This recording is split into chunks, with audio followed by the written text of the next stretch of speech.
Sempre me perguntei como os painéis solares transformam luz solar em energia elétrica. Na verdade, os painéis solares são bastante semelhantes a baterias. Eles são compostos por várias camadas, mas a camada responsável pela geração de eletricidade é chamada de célula solar. A célula solar é formada por duas camadas, uma camada negativa na parte superior e uma camada positiva na parte inferior. A camada negativa é feita de uma mistura de silício e fósforo, o que lhe confere excesso de elétrons. Já a camada positiva é composta por uma mistura de silício e boro, que apresenta deficiência de elétrons, criando lacunas de elétrons, que atraem essas partículas.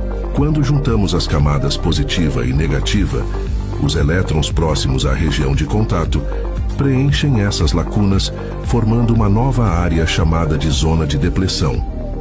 Nessa zona, todas as lacunas são preenchidas, ficando em equilíbrio e com carga neutra. Essa região atua como uma barreira que impede o fluxo natural de elétrons da camada superior para a inferior. Ao expor a célula solar à luz, os fótons liberam os elétrons das lacunas na zona de depleção. Esses elétrons se movem para a camada superior, enquanto as lacunas descem para a camada inferior.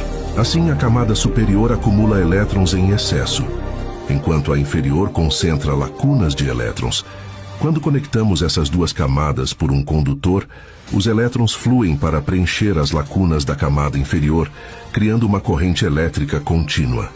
O processo se repete enquanto houver luz incidindo sobre a célula solar. Esse fenômeno é chamado de efeito fotovoltaico.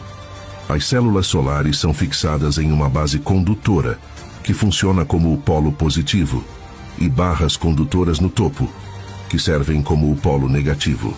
Uma camada antirreflexo é adicionada sobre as células para evitar que a luz seja refletida, maximizando a entrada de luz.